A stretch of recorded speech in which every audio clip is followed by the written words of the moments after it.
안녕하십니까. 월간조선 정광석입니다. 월간조선 최영석입니다. 6.25 전쟁 당시에 이제 군인과 경찰한테 죽음을 당했으면 이제 배상을 주는데, 인민군이나 이제 자익들한테 죽은 사람들은 이제 보상이 없다는 기사를 이제 월간조선의 정광석 기자가 이제 기사로 이제 썼습니다. 근데 이게 사실이라면 굉장히 심각한 얘기인데, 이거에 대해서 한번 이야기를 나눠보도록 하겠습니다. 예, 그러니까, 군인이랑 경찰한테, 그러니까 전쟁 중에, 네네. 뭐 군인이랑 경찰한테 뭐 쏜 총이라든지 뭐 이렇게 뭐 잡혀다가 이제 죽은 사람들, 죽은 분들은 이제 배상을 받은 거예요. 네네. 근데 인민군이랑 좌익한테 죽음을 당하면 보상 및 배상을 못 받은 겁니까? 그러니까 어떻게 보면 쉽게 말해서 그런 거죠. 이제 그 6.25 전쟁 당시에 인민군에 독주를 하거나 자익 활동을 하다가 당연히 우리나라 이렇게 대한민국 군이나 경찰한테 죽은 사람들, 그 사람들의 뭐 어떻게 보면 유가족들은 이제 그 국가에다가 이런 피해 그런 신청을 하게 되면 보상을 받게 되는데, 반대로 우리 군이나 경찰을 도와서 그리고 대한민국의 자유를 지키기 위해서 인민군과 자익에게 맞서 싸우다가 희생된 분들은 오히려 보상을 못 받는다는 거죠. 왜요? 그러니까 이게 그 가해자 자체가 군경이 아니라 인민군이기 때문에 북한에 가서 그거를 받아야 된다라는 것이 어떻게 보면 지금 현행법인데, 참 너무 취재를 하다 보니까 너무 아이러니한 이 현행법은 언제 나온 건데요? 이게 그 현행법 자체가 지금 정확히 만들어진지는 제가 지금 잠깐 생각이 안 납니다만은, 지금 현행법 자체가 어떻게 됐냐면 그 법안 자체가 인민군과 적대 세력에 의해 희생된 유가족은 가해 주체가 북한이라는 이유로 이제 배상을 못 받고 아까 말씀드린 것처럼 가해 주체가 남한에 있는 군경이기 때문에 어떻게 보면 정부라는 거죠. 그 가해자가 정부이기 때문에 그거는 우리나라에서 배상을 해줘야 된다라는 게 지금 현행법인데, 그래서 이거 어떻게 보면 바로 잡기 위해서 지금 국민의힘 김용판 의원이 올해 1월달에 이제 배보상 관련해서 이제 진실화해 를 위한 과거사 정리 기본법이라는 걸 이제 새로 이제 개정안을 발의했는데, 아직까지 국회 통과를 하지 못하고 있기 때문에 아직 그런 배보상 제도가 마련되어 있지 않습니다.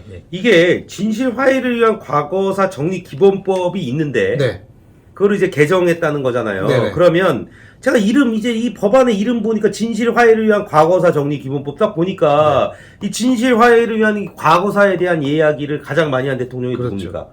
노무현. 그렇죠. 노무현이 친구는 아니잖아요. 노무현 노무현 전 대통령이잖아요.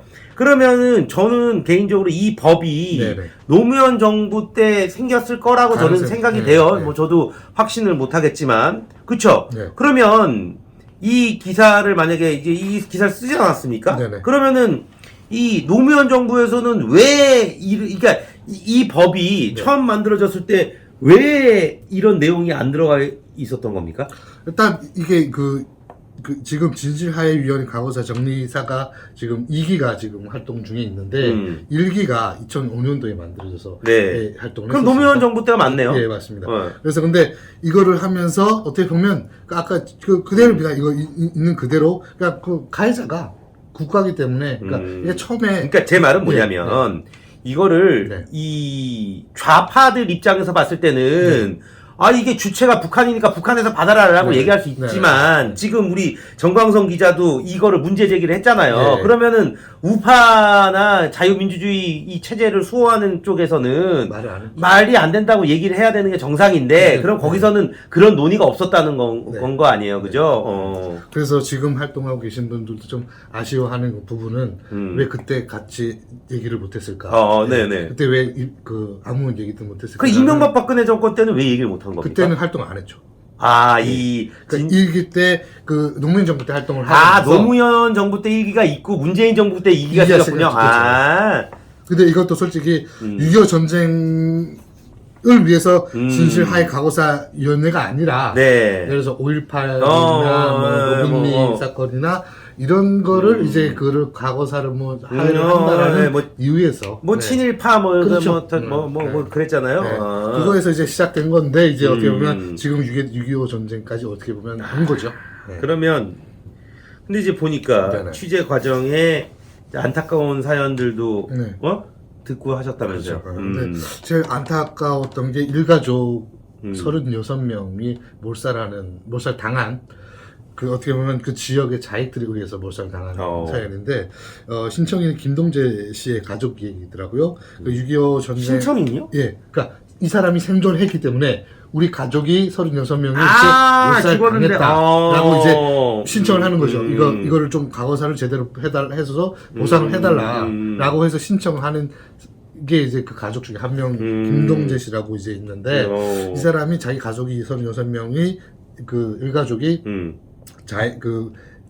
동네를 점령을 했던 인민군이 점령했던 당시에 자익에 의해서 36명이 그러니까 자익이 아니라 좌익입니까? 인민군입니까? 이건 자익입니다. 자익에 의해서 이제 36명이 몰살당했는데 이게 참 너무 안타까웠더라고요. 이제 36명 중에 35명을 배에다 싣고 이제 가서 바다에다 그냥 산채로 수장을 해버립니다. 네. 예. 근데 그 중에 한 명인데, 이 김동재 씨의 형이죠. 형님이, 이분은 어떻게 보면 사연을 쭉 보니까 서울대학교에서 공부를 했더라고요. 보니까. 근데 서울대학교 전쟁이 일어나고 나니까 이제 고향을 오는 길에 자익들에게 잡혀서, 그러니까 자익들이 길 가는 그 사람을 붙잡아가지고 눈에다 고춧가루를 던져놓고 몽둥이를 때려서 거의 이제 죽이고 나머지 35명은 거의 물에 수장시켰다. 수장시켰는데 그러니까 김동재 씨를 제외한 가족 36명이 있었는데 한 명은 때려 죽였고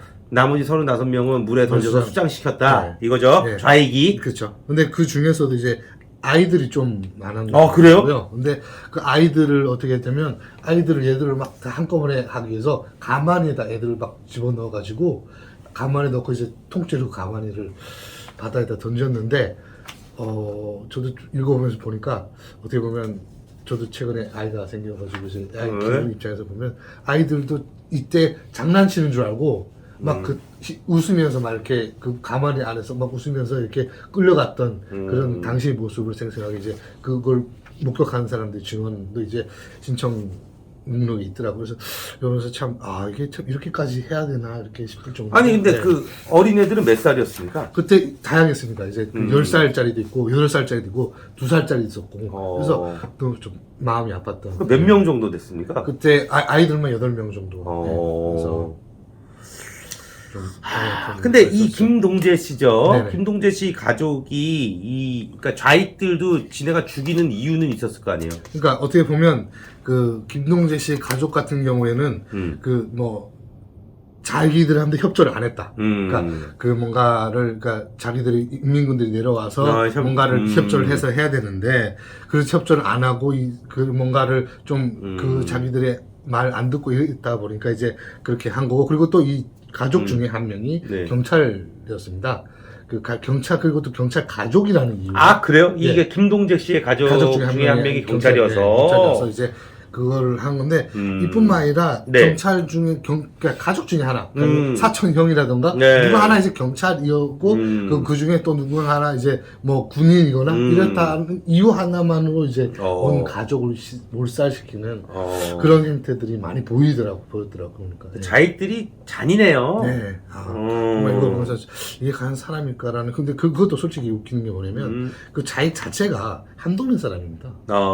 왜냐면 인민군대 내려와서 얘네들을 이제 해가지고 어떻게 보면 완장 차고 다니는 그러면서 이제 자기 평소에 좀 악감정이거나 평소에 좀 우익이라고 생각했던 사람들 이제 모자를 끌어다가 이제 이런 만행을 저지른 건데 원래 또 세상이 그렇죠.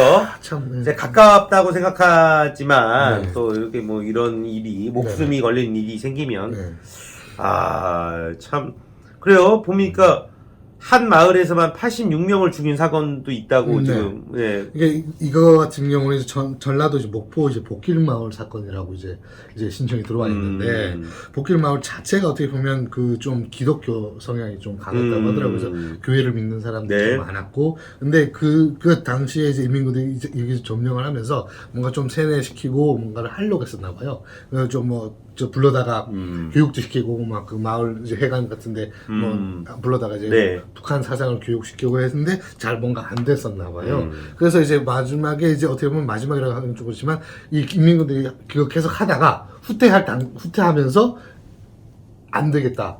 얘들을 그냥 놔두고 가기는 그렇다 해서 인민군들이 그 여기 있는 자익들을 시켜가지고 이 사람들 모두 바다에 그 배로 몇 척을 나눠서 태워서 바다에 갖다 수장시켜버렸다. 아니 이게 바다가 어디 바다입니까? 목포 쪽이죠. 그러니까 목길마을. 무조건 네. 그냥 물에 갖다 버렸네요. 버리거나 아니면 그 땅에다 생매장 해버리고. 근데 좀 더 처참한 게 뭐냐면 바다에다 이제 빠뜨렸는데 어떤 사람들은 수영해서 나올 거 아닙니까? 막 그래서 어떻게 보면 네. 수영해서 나오고 나왔는데 나와서 이제 기슭에 딱 도착해서 아 살았구나라고 했는데 그 기슭에는 이민군들이 이미 인민군과 잘 총을 들고 죽창을 들고 나오는 그 주민들을 저기 총으로 쏴 죽이거나 죽창을 찔러 죽이거나. 그때 증언 이때 이 사건에 대해서 알고 있던 사람이 증언에 따르면 낮에 총소리가 오전에 시작돼서 총소리가 저녁 늦게까지 정도 이어졌다라는 그런 증언도 이제 오후 늦게까지 이제 그 총소리가 들렸다라는 증언도 있더라고요. 그래서 이거 참 보면서 너무 참 인간들이 너무 그렇지 않나라는 좀 많은 생각도 들기도 했었죠. 근데 일부 주민들을 이게 산으로 끌고 가서 구덩이를 자기가 파괴한 다음에 이제 그렇죠. 그러니까 이것도 이 사건도 마찬가지. 16명이 가족 희생된 건데, 그 삼촌이, 그러니까 이 신청인, 그러니까 지금 생존해 계신 분이죠. 신청인의 삼촌이 경찰이라는 이유로 이 가족을 16명을 그 인근 초등학교 인근 뒷산을 끌고 가서 구덩이를 팔게 하고 나서 그냥 죽창을 찍어 생매장해 버리고 그렇게 했는데, 어떻게 보면 그 가족 중에 경찰이라는 이유로 죽은 희생자 거의 4,000명, 지금 공개된 것만 4,000여 명 정도라는 것이 이제 공개된 거죠. 근데 아직도 이 사람들에 대한 제대로 병의 회복이나 이런 것들이 참 이루어지지 않고 있어서 정말 안타까운 그런 사연들이 좀 있더라고요.